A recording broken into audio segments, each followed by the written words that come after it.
Boa noite, entrando no ar mais uma edição do seu Leitura de História na Quarentena. Dia 9 de maio, sábado, 21 horas em ponto. Eu vou começar, como de costume, com as pequenas notas do dia de hoje. Depois eu passo para as nossas pautas. Vou começar com uma frase do filósofo e pensador Friedrich Hayek, que diz o seguinte: a ordem espontânea é um sistema que se desenvolveu não através da direção central ou do patrocínio de um ou alguns indivíduos, mas através das consequências não intencionais das decisões dos indivíduos que perseguem seus próprios interesses através das trocas, cooperação e tentativa e erro.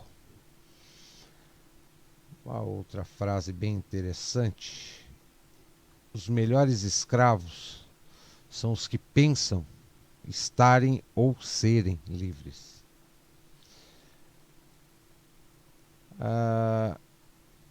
Dia 9 de maio, nós tivemos hoje a notícia do falecimento do pai do rock and roll, que não é o Elvis Presley, mas o Little Richard, 87 anos, um ícone e o pilar central deste ritmo que já tem mais de 50 anos de idade e que se recicla ao longo do tempo, mantendo aí legiões de fãs e adeptos do rock and roll. Dia 9 de maio também foi o dia em que foi dada a notícia do final da Segunda Guerra Mundial. Dia 9 de maio a guerra acabou, mataram os nazistas, né? Vamos repartir esse país entre nós no caso os vencedores. Só que os vencedores não avisaram, nunca foram questionados, né, se o que eles falavam era verdade. A outra nota do dia de hoje, deixa eu ver aqui. Essa aqui eu achei bastante interessante. Em tempos de coronavírus e muitas estatísticas, né? Todo mundo agora virou matemático, todo mundo virou estatístico. Eu achei essa informação hoje bastante interessante. Nessa semana, o jornal Hoje apresentou a notícia de que o Brasil tinha ultrapassado o número de mortes da Bélgica. A expressão da apresentadora do telejornal mais parecia um semblante de agente funerário. Só que, diante dessa informação, faltou alguns dados para que se compreendesse melhor essa notícia tão funesta que o Brasil ultrapassou o número de mortes da Bélgica. O Brasil tem 8 milhões e meio de quilômetros quadrados. A Bélgica tem 36.500 quilômetros. A população brasileira é de 210 milhões. A da Bélgica é 11 milhões. Mortes por Covid-19 no Brasil, 8.600. Hoje já chegou nos 10 mil. Mortes por Covid-19 na Bélgica, 8.400. Mortes por milhão de habitantes no Brasil, 40. Mortes por milhão de habitantes na Bélgica, 781. Ou seja, essas notícias que impactam, né? A gente não pode simplesmente usar a emoção para interpretá-las e alimentar o medo que a mídia vem fazendo aí ao longo desses últimos 2 meses. Mas matematicamente e estatisticamente mostra que é um detalhezinho bastante significante essa questão estatística e de relação território, população, número de mortes por milhão. Mais alguma notinha para hoje aqui? Deixa eu ver aqui. Não. Se tiver, eu dou se eu me lembrar de mais alguma coisa, eu dou no final. Só mais umazinha aqui. Foi noticiado ontem por um site especializado na indústria automobilística, que em 15 dias, se continuar esse mesmo regime de isolamento social, confinamento e restrições nas áreas econômicas, 30% das concessionárias brasileiras de veículos irão falir. Não é fechar as portas temporariamente, é falência mesmo. Então,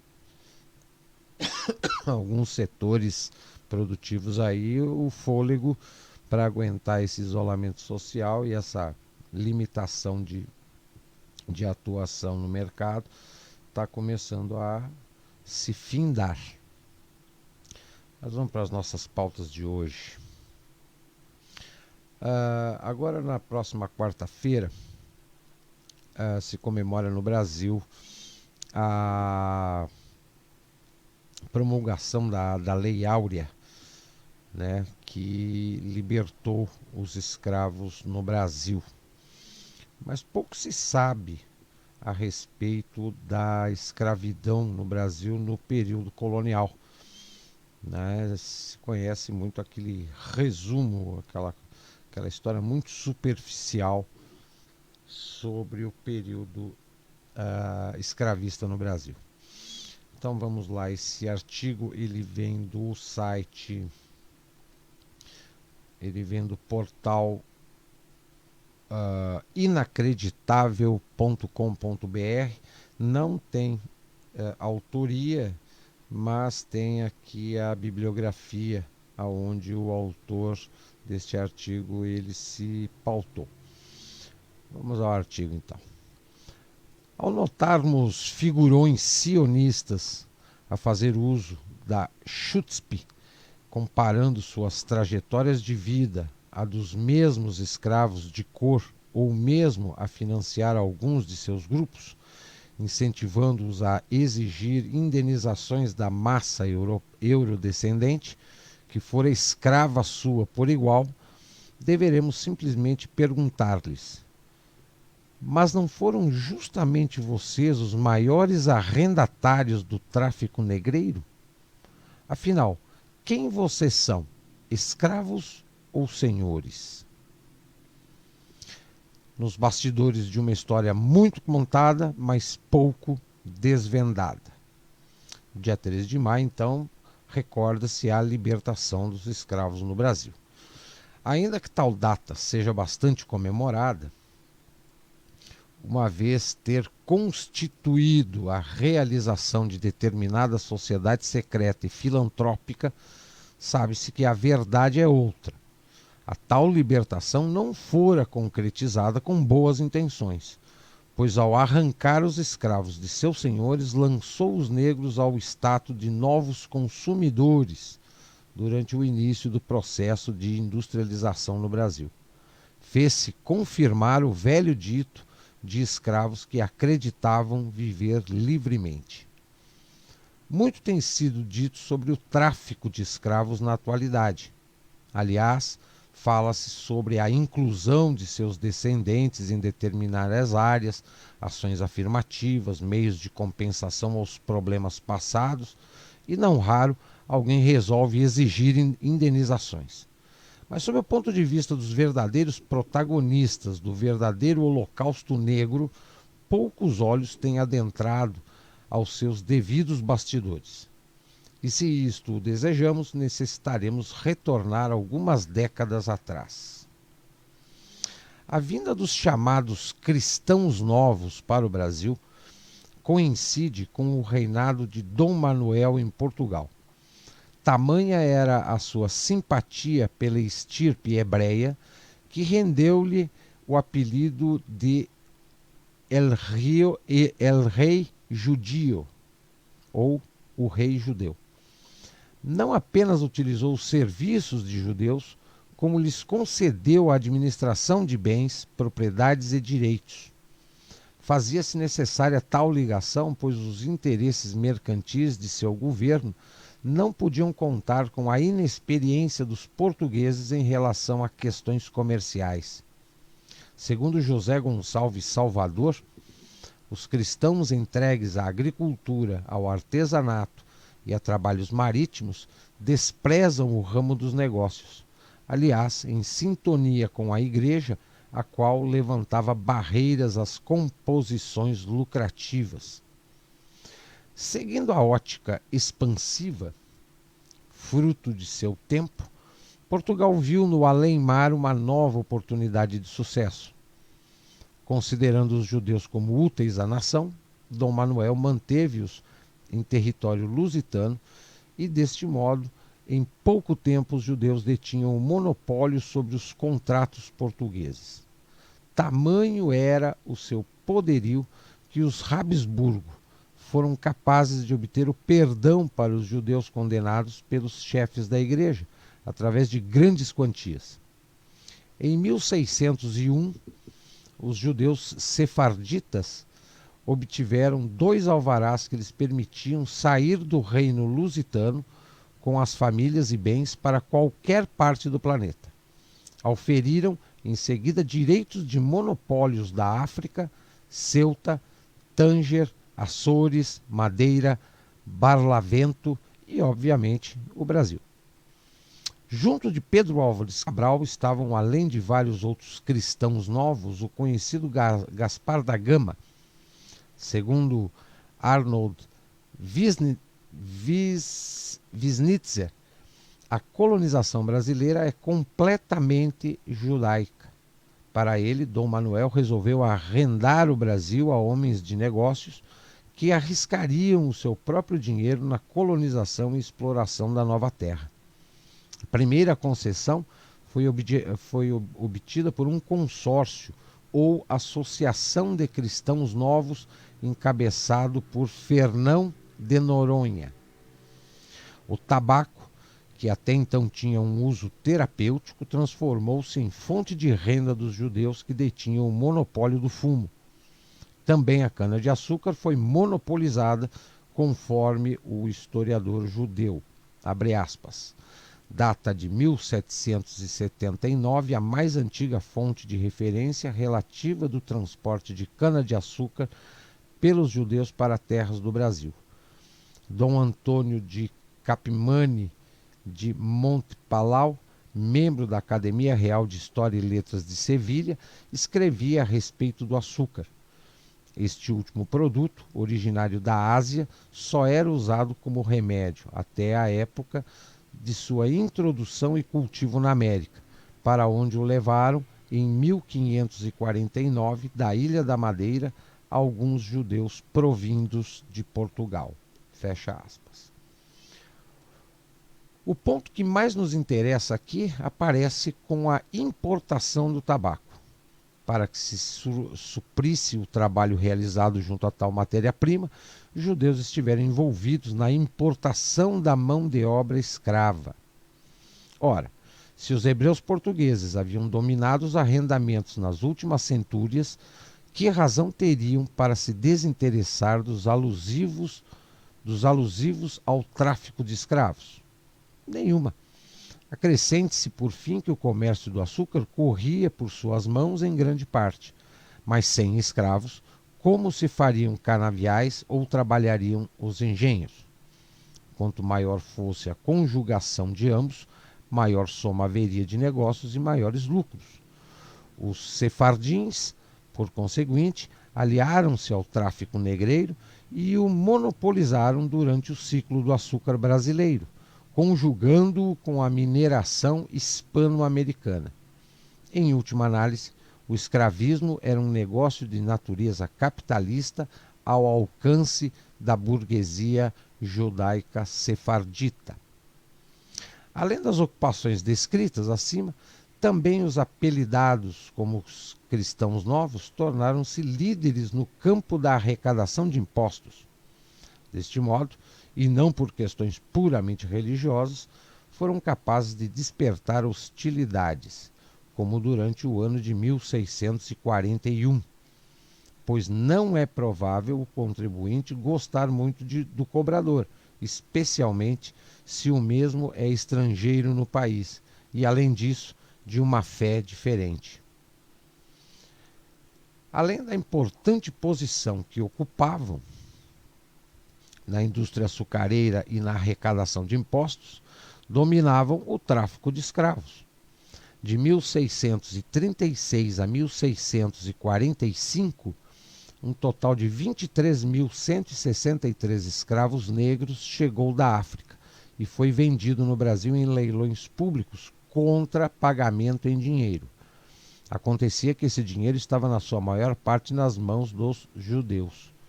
Os compradores que compareciam aos leilões eram principalmente judeus e, em virtude da falta de concorrência, podiam comprar escravos a baixo preço. Havia lucros para mais de 300% ao valor da compra e altas taxas de juros. Se acontecia a data do leilão recair em dia santo judeu, o leilão era adiado. Líderes pan-africanos como Kwame Ture, Louis Farrakhan e mesmo Malcolm X estavam conscientes de que havia algo muito estranho na relação entre o tráfico negreiro e o judaísmo internacional, coisa aparentemente pouco manifestada no Brasil. Quando notarmos figurões sionistas a fazer uso da chutzpah, comparando suas trajetórias de vida a dos mesmos escravos de cor ou mesmo a financiar alguns de seus grupos, incentivando-os a exigir indenizações da massa eurodescendente, que fora escrava sua por igual, deveremos simplesmente perguntar-lhes: mas não foram justamente vocês os maiores arrendatários do tráfico negreiro? Afinal, quem vocês são? Escravos ou senhores? Ou, como diria um Nigel Farage, who the hell you think you are? Muito bem. Então aqui já dá para a gente preparar o feriado do dia 13 de maio, refletindo sobre os bastidores do tráfico negreiro para o Brasil, né, e os reais promotores do chamado Holocausto Negro, que durou simplesmente 400 anos em terras brasileiras. Outra pauta de hoje,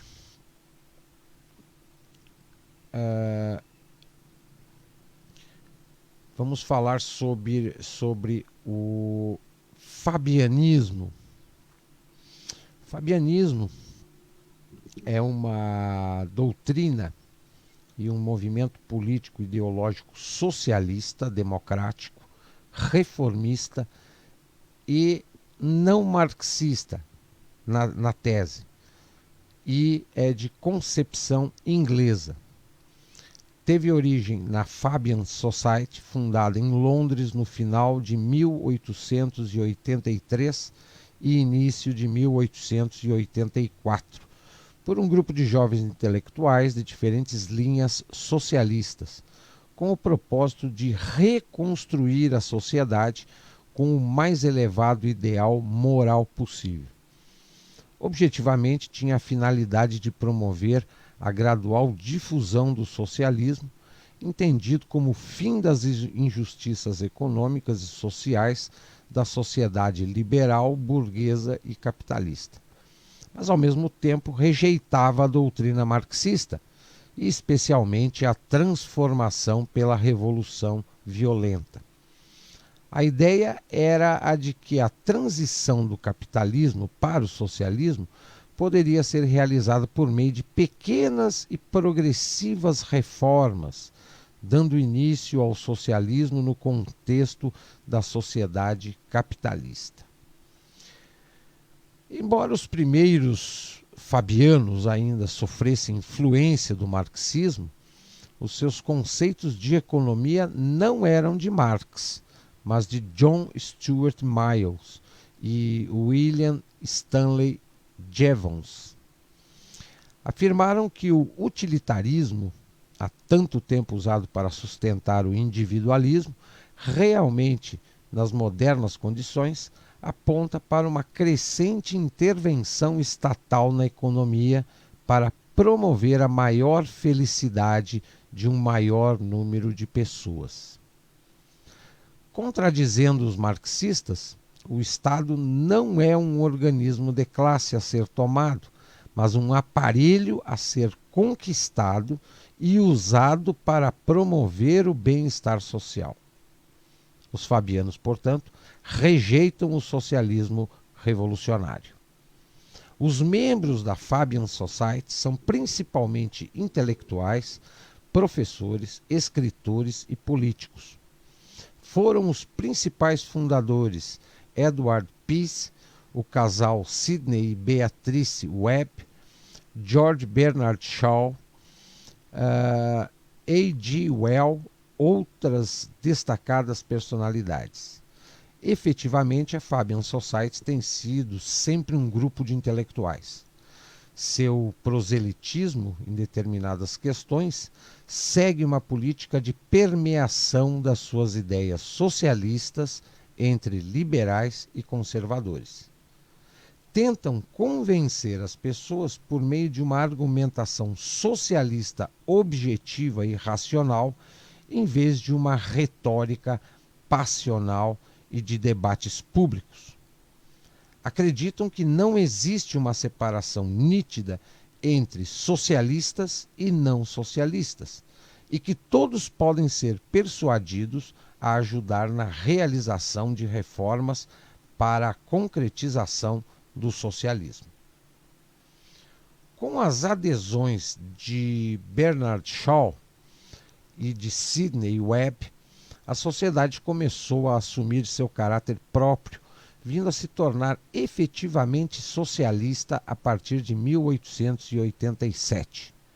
Em 1889, 7 membros fundadores redigiram um livro que levou o nome de Fabian Essays in Socialism, ensaio fabiano sobre o socialismo, resumindo as bases doutrinárias da sociedade. Sidney Webb e Bernard Shaw, repudiando o marxismo, reconheciam que o desenvolvimento promovido pelo laissez-faire, o capitalismo liberal, correspondia também a uma intervenção do Estado em defesa do trabalhador ou pelo menos na melhoria da qualidade e condições de vida. A legislação sobre salários, condições de jornada de trabalho e a progressiva taxação dos ganhos capitalistas é um meio inicial de realizar a equitativa distribuição de benefícios. O passo seguinte na direção do socialismo, em termos de reformas sociais mais profundas, será a adoção da propriedade e a administração estatais das indústrias e dos serviços públicos. Recomendam também a criação do imposto único. Os fabianos são realistas e procuram convencer todas as pessoas, independentemente da classe a que pertencem, e com argumentos lógicos, que o socialismo é desejável e que melhor realizará a felicidade humana. A sociedade fabiana não se dispôs a se organizar em partido, permanecendo sempre como um movimento. Entretanto, em 1906, um grupo de fabianos e sindicalistas fundaram o Partido Trabalhista Britânico, que adota o fabianismo como uma das fontes da ideologia partidária. Em 1945, o Partido Trabalhista Britânico chega ao poder na Grã-Bretanha, expandindo a doutrina fabianista. O partido no governo consegue realizar quase todo o ideário dos fabianos. Atualmente, a Fabian Society atua principalmente como um centro de discussão intelectual, de propaganda e de difusão do socialismo democrático e como uma referência na Grã-Bretanha para os socialistas, em especial de classe média, que não desejam comprometer-se com o Partido Trabalhista. Antes da Primeira Guerra Mundial, 1914, os fabianos tinham pouca preocupação com o movimento socialista em outros países. Durante o conflito, adotaram até uma posição nacionalista exacerbada.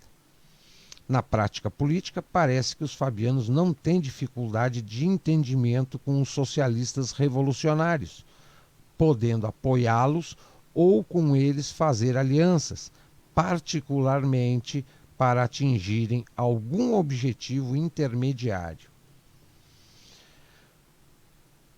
Em termos de internacionalismo, o fabianismo tem sido sempre considerado a ala direita do movimento socialista. Ou seja, os fabianistas são a direita da esquerda. Ideologicamente, coloca-se em posição intermediária entre o capitalismo democrático e o marxismo revolucionário. Com esta posição, em 1929, o movimento fabiano se propõe como a terceira via, identificação ambígua quando na propaganda política não vem acompanhada de uma definição clara e ostensiva. Após o colapso da União Soviética em 1991, o apelo sedutor da terceira via voltou à cena para atrair as esquerdas desorientadas e os intelectuais idealistas sempre sensíveis às novidades.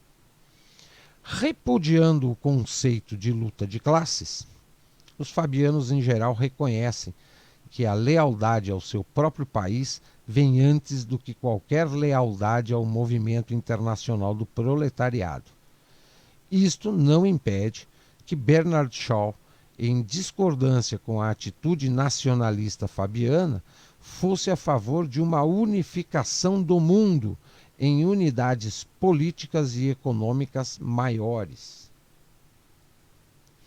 Determinados fabianos realmente manifestaram a aspiração de um Estado mundial do tipo tecnocrático, cujo germe deveria ser o Império Britânico, com a função de planejar e administrar os recursos humanos e materiais do planeta. A esse respeito, chama a atenção as relações de afinidade, se não de filiação, entre os fabianos e círculos globalistas anglo-saxões, como a Royal Institute of International Affairs ou a Council of Foreign Relations, que é uma organização norte-americana criada em 1919. Provavelmente foi a partir do conhecimento desta ideia de império mundial, da existência de relações dos fabianos com intelectuais e políticos norte-americanos e da atuação de certas organizações não governamentais nos Estados Unidos, que o Sr. Lyndon LaRoche Jr. engendrou a teoria conspiratória de um eixo Londres-Nova York da oligarquia financeira internacional para a criação de um império mundial de língua inglesa, com a supressão dos Estados nacionais.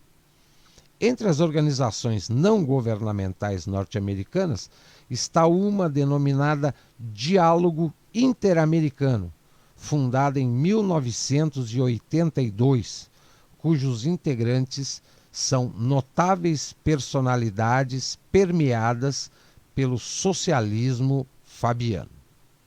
Foi por intermédio do Diálogo Interamericano que o senhor e ex-presidente Fernando Henrique Cardoso se uniu em 1992 ao movimento fabiano, tendo tentado atrair também para o diálogo interamericano o senhor e ex-presidente Luiz Inácio Lula da Silva.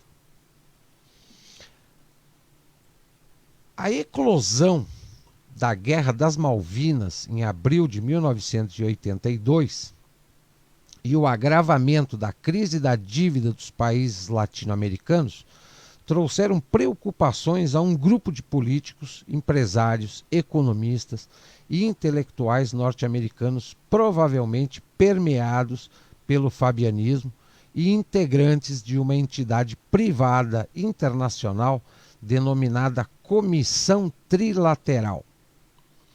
3 seminários foram realizados entre junho e agosto de 82, sob patrocínio do Centro Acadêmico Woodrow Wilson, para examinar a situação no continente, que, segundo entendiam, decorria, em primeiro lugar, da existência de regimes militares na América Latina. A situação se completava com a declaração da moratória do pagamento da dívida externa no México e com os movimentos revolucionários socialistas na América Central, como na Nicarágua, Costa Rica, Honduras, El Salvador e Guatemala. Em consequência, em outubro de 82, foi criada a entidade privada internacional Diálogo Interamericano, com a participação de personalidades da Comissão Trilateral e de 48 representantes da América Latina, inclusive seguidores da teologia da libertação. Fernando Henrique Cardoso foi um dos fundadores do Diálogo Interamericano. Os temas que o Diálogo Interamericano procurou forçar ou induzir a se submeterem os governos da região são trazidos da Comissão Trilateral, temas que também esta procura introduzir na política oficial dos Estados Unidos.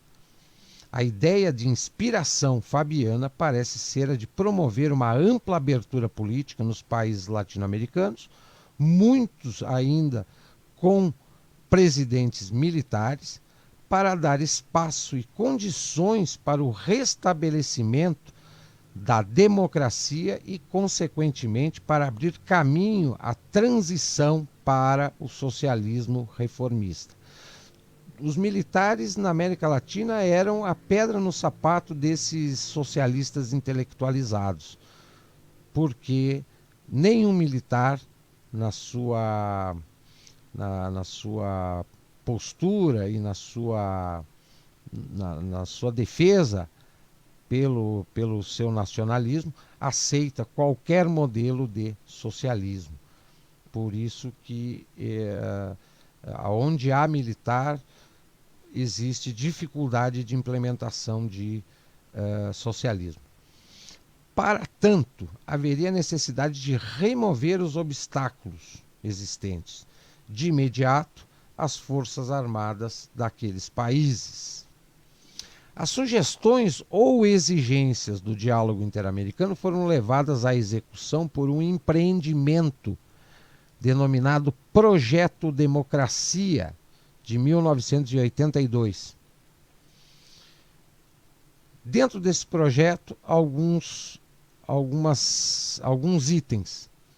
Submissão das Forças Armadas ao controle político civil. Participação das Forças Armadas no combate ao narcotráfico. Criação de uma força militar multinacional para intervir em favor da paz no caso de conflitos regionais e de violação dos direitos humanos. Direitos humanos, propriamente dito, conceito de soberania limitada, direitos humanos e meio ambiente. Então, o conceito de soberania, ele era balizado pelos direitos humanos e pelo meio ambiente. Em uma reunião realizada em 1986, foram feitas algumas outras recomendações pelo Diálogo Interamericano dentro do projeto Democracia. Legalização de certas drogas, direito da União Soviética de se manifestar sobre assuntos ocidentais, criação de uma rede democrática com poder de se opor tanto aos socialistas quanto aos militares da região e reduzir a participação dos militares nos assuntos de natureza civil. Alguns membros mais radicais de orientação fabiana defendem também a criação de um tribunal internacional para julgamento de pessoas acusadas de violação de direitos humanos, inclusive com a revisão da anistia de que se tenham beneficiado militares que lutaram contra a subversão socialista em seus países. O diálogo preocupou-se ainda com um problema considerado de segurança nacional: as imigrações desordenadas de latino-americanos para os Estados Unidos. Considerou que o controle da natalidade nos países do terceiro mundo seria a única solução para evitar a descaracterização da cultura americana. Note-se que a lealdade nacional é mais forte do que o internacionalismo fabiano. Após a derrocada da União Soviética, o diálogo interamericano passou a recomendar o acolhimento dos socialistas em postos do governo, uma espécie de esquecimento e pacificação ou de coexistência dos contrários. Em apoio ao projeto Democracia, duas outras entidades foram criadas.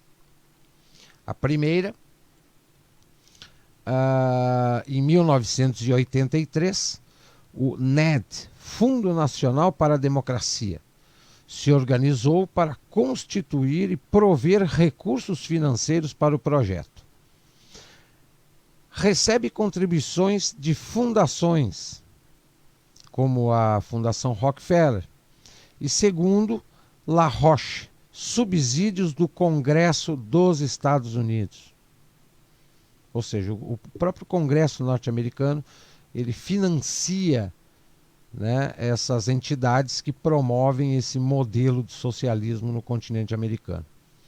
Os recursos são repassados a organizações não governamentais, as famigeradas ONGs, partidos políticos, sindicatos, jornais, programas universitários e a toda organização e movimento que possa difundir e contribuir para a realização dos objetivos do projeto Democracia, que nada mais é do que implantar um novo modelo de socialismo.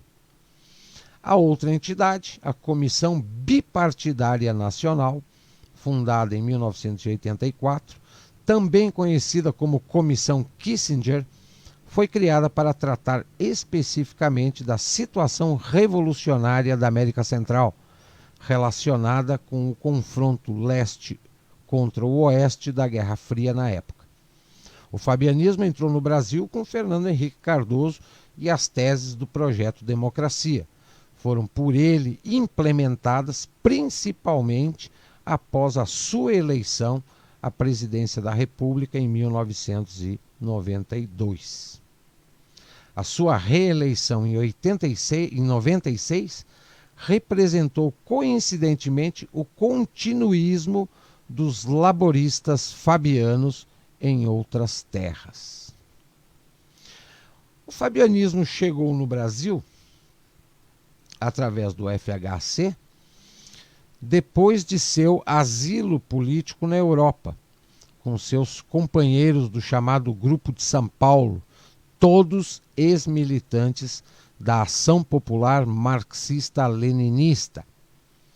Asilado na Europa, depois de ter passado pelo Chile, Fernando Henrique reformulou suas crenças marxistas e passou a pretender filiação junto à Internacional Socialista, oriunda da Segunda Internacional Comunista. A iniciativa coincidia com o esforço de Leonel Brizola, em 78, 79, ainda asilado, para juntar-se à Internacional Socialista na Europa. Com ousadia e persistência, aproximou-se dos expoentes socialistas europeus, particularmente de Mário Soares, do qual conquistou o apoio e a amizade. Miguel Arraes e Fernando Henrique tudo fizeram para neutralizar o ex-governador, inclusive com a elaboração de um dossiê depreciativo que FHC entregou a Mário Soares, tentando desqualificar Leonel Brizola. Nada adiantou. Na reunião da Internacional Socialista em Viena, em 1979, a organização por unanimidade fez opção por Brizola. Na plateia, derrotados, Fernando Henrique e Miguel Arraes assistem ao vitorioso, discursando na condição de líder brasileiro da social-democracia e representante oficial da organização no Brasil. O insucesso levou Fernando Henrique a se aproximar do movimento fabianista. Em 1982, participou da reunião de fundação do Diálogo Interamericano com sede nos Estados Unidos. Ao retornar de seu alto exílio em 79, FHC e os seus correligionários do Grupo Paulista ingressaram no Partido do Movimento Democrático Brasileiro, o MDB, onde, com outros anistiados de esquerda, constituíram a ala dos autênticos. Participaram da Constituinte de 87 e 88, onde o grupo de FHC desempenhou ativo papel na tentativa de implantar o socialismo e o parlamentarismo no Brasil. Na Constituinte, é interessante notar a convergência das esquerdas reformistas e revolucionárias, todas procurando ampliar ao máximo as franquias democráticas. Logo após a Constituinte de 88, o grupo de FHC e diversos outros autênticos divergiram e saíram do partido, fundando o PSDB, Partido da Social Democracia Brasileira. Estava assim criada a organização política do fabianismo no Brasil. Em 1992, o senador Fernando Henrique participou da reunião do Diálogo Interamericano de Princeton, para a qual convidou Luiz Inácio Lula da Silva e alguns outros membros do Partido dos Trabalhadores. Para o diálogo, o desaparecimento da União Soviética tinha deixado as esquerdas revolucionárias da América Latina sem base de apoio. Entretanto, reconhecia que sua organização e capacidade de mobilização ainda poderiam ser úteis para o programa pretendido pela entidade. Podemos aduzir que o PT, como partido laborista, tivesse muita afinidade com o fabianismo, daí porque estava sendo atraído.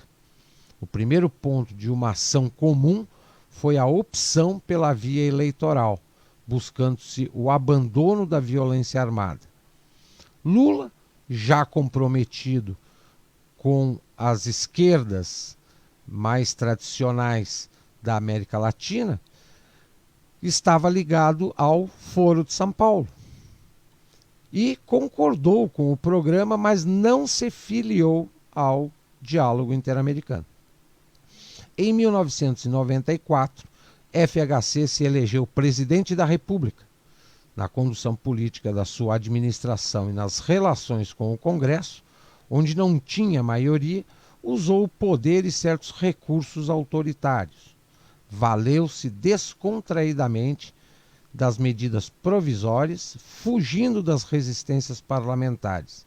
Sem muito esforço, mas com uma eficiente e convincente negociação individual com os parlamentares, conseguiu emenda à Constituição, quebrando a antiga e prudente tradição republicana que não permitia a reeleição do presidente.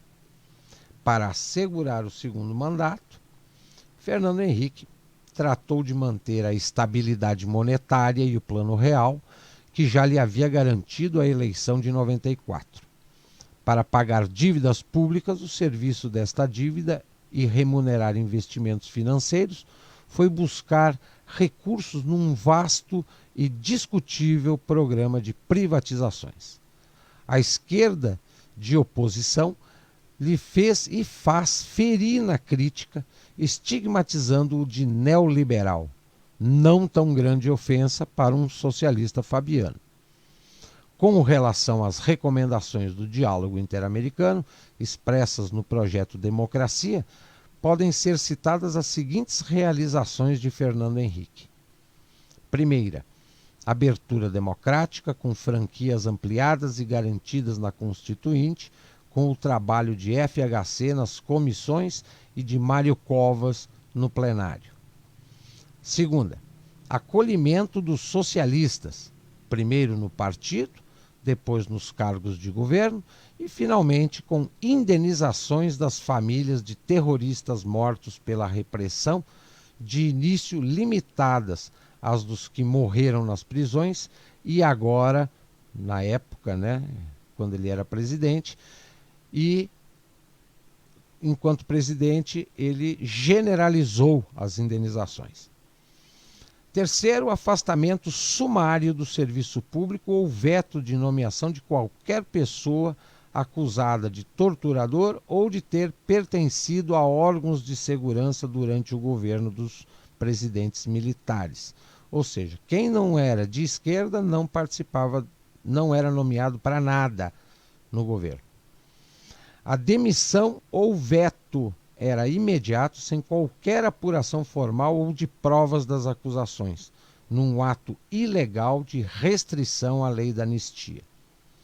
Submissão das Forças Armadas ao controle político civil, com a criação do Ministério da Defesa, afastando os militares de participação e influência nas decisões nacionais, inclusive nos assuntos de segurança. Foi aventada também a criação de uma Guarda Nacional para retirar do Exército ou restringir a sua destinação constitucional de defesa da lei, da ordem e dos poderes constituídos. Não dispondo de recursos para tal projeto, a iniciativa ficou limitada à criação de um segmento fardado da Polícia Federal, subordinada ao Ministério da Justiça. Quinto, uso e suporte às organizações não governamentais de inspiração e de ligação a entidades internacionais fabianas e outras. Quando a gente fala de uso e suporte às organizações não governamentais, é uso e financiamento para ONGs, todas elas ligadas aos movimentos fabianos ou movimentos de esquerda, com transferência de funções públicas e de recursos governamentais, particularmente nas áreas de educação, saúde, segurança pública, meio ambiente, direitos humanos e complementação social.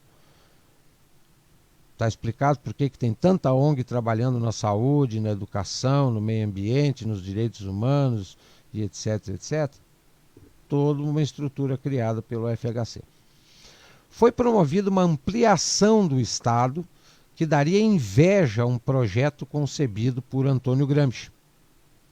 Fernando Henrique é seguidor dos conceitos da Terceira Via, participando das ideias de um consenso internacional de centro-esquerda, acompanhando a posição de Anthony Giddens, teórico da Terceira Via, Tony Blair, ex-líder trabalhista britânico, Lionel Jospin, Bill Clinton, Schroeder na Alemanha, De la Rua na Espanha, entre outros fabianistas espalhados pelo Ocidente.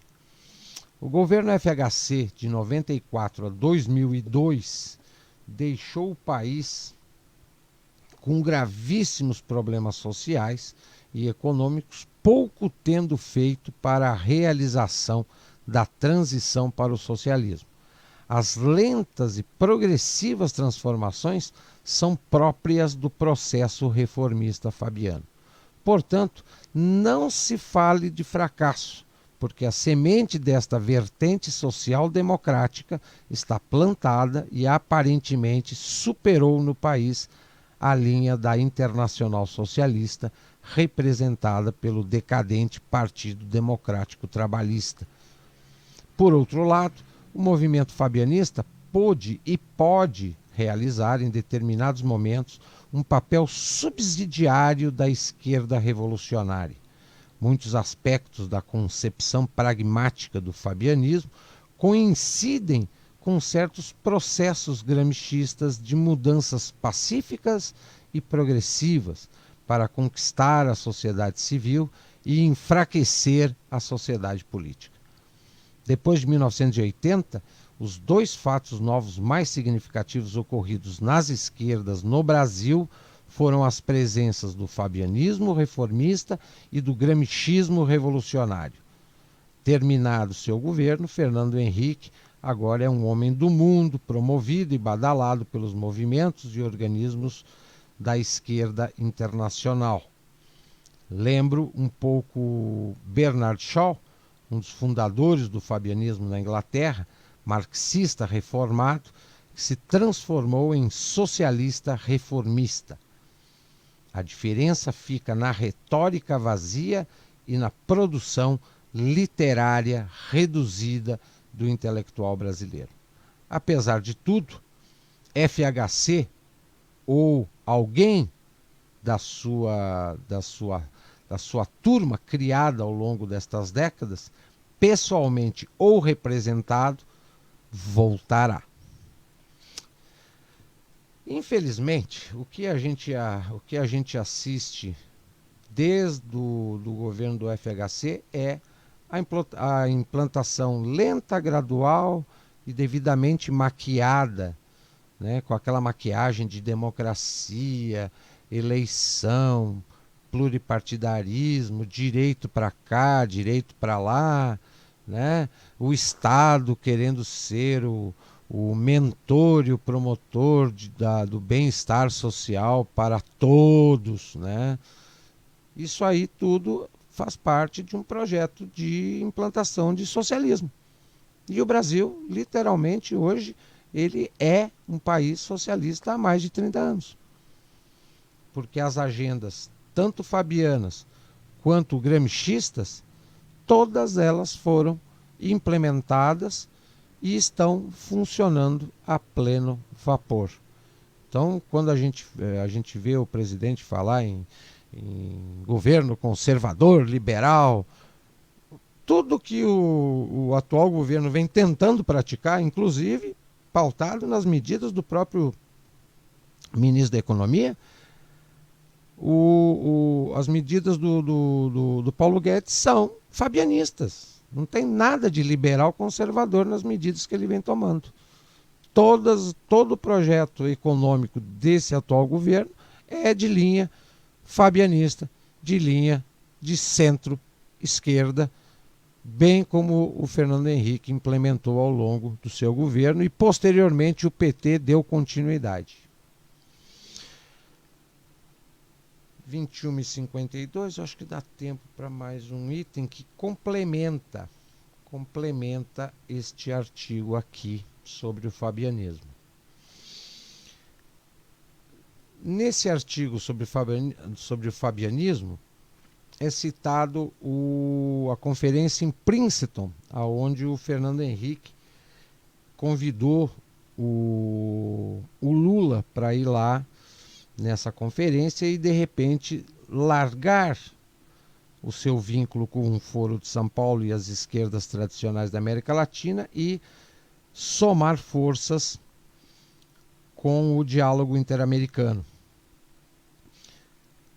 E nessa conferência, onde os dois estiveram juntos, houve um tipo de uma formulação de um pacto entre a social-democracia do FHC e o socialismo do PT. Em janeiro de 93, em Princeton, FHC e Lula firmaram um pacto, ou seja, o representante do diálogo interamericano, FHC, e o representante do Foro de São Paulo, o Lula. O ponto de partida para o diálogo era a certeza de que, com a derrocada da União Soviética, a esquerda latino-americana teria necessidade de um novo ponto de apoio, principalmente de natureza política. Por sua vez, o diálogo necessitava de uma força com capacidade de mobilização popular, que a chamada social-democracia, no Brasil, o PSDB, não tinha. Para dar suporte aos pontos essenciais do seu projeto continental, inclusive porque alguns dependiam diretamente da concordância entre a teoria e a capacidade de mobilização do povo. Então, o FHC e o PSDB tinham a teoria, e o Lula e o PT tinham a mobilização popular. Os fundamentos e os objetivos desse pacto entre PSDB e PT, diálogo interamericano e Foro de São Paulo. Limitar a imigração para os Estados Unidos, controle populacional e enfraquecimento da Igreja Católica, legalizar o aborto, promover a esterilização, promover a união homossexual, promover ainda mais a utilização de contraceptivos, doutrinação de crianças através da educação sexual, enfraquecimento da igreja, sobretudo com a evangelização dos apóstolos da teologia da libertação, corrompendo a doutrina da igreja, os sacramentos e os sacerdotes, minimizando a presença e a influência deles sobre a população. Enfraquecimento dos partidos da elite. Como é que eles enfraqueceram os partidos da elite? Dizendo que esses partidos eram corruptos, com denúncias falsas ou verdadeiras, não importa. Enfraquecimento das Forças Armadas e uma guerra assimétrica, a política de 2 pesos e 2 medidas. O verdadeiro pacto estratégico. Na primeira parte foi estudada a diferença fundamental entre política e estratégia. No caso em questão, o Pacto de Princeton nada mais é do que uma tática política dentro de uma estratégia muito mais antiga e estabelecida a longo prazo. Reunidos, Diálogo Interamericano e Foro de São Paulo, estavam realmente reunidas as correntes socialistas, marxistas e fabianas, para ajustar uma política comum para o Brasil e para a América Latina, dentro de objetivos mundiais de mais longo prazo ainda.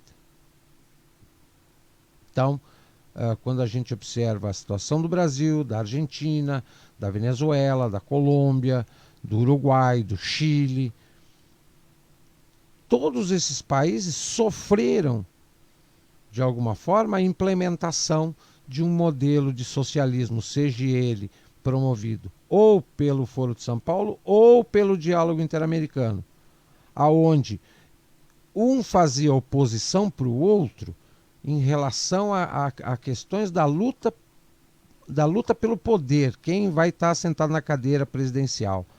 Mas ambos os grupos se ajudando para buscar os objetivos. Inimizade nas urnas e amizade na busca dos objetivos, que é a implementação do socialismo. E que já está em pleno funcionamento há, no mínimo, 30 anos. 21h58, o Leitura de História na Quarentena fica por aqui. Eu retorno segunda-feira, 21 horas, com novas pautas para os nossos ouvintes e espectadores. Um bom final de sábado, um bom Dia das Mães e até segunda.